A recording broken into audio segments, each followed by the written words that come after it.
Hi guys, आप लोग देख रहा है मनास विंटर फेस्ट एट पानबंग। ऐसे आप लोग कहाँ से घूमने आया? बोरपेटा से। भूटान पानबंग जाइएगा? हाँ जाएगा। अच्छा ठीक है। आप लोग जाएगा? हाँ जाइएगा। Thank you.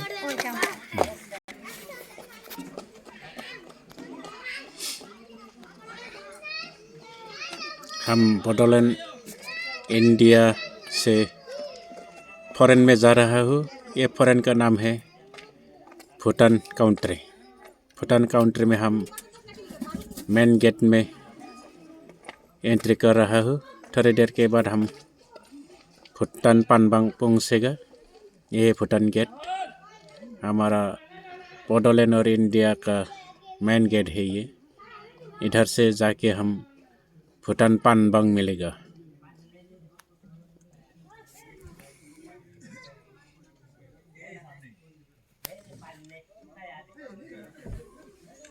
Thank you guys. Thank you.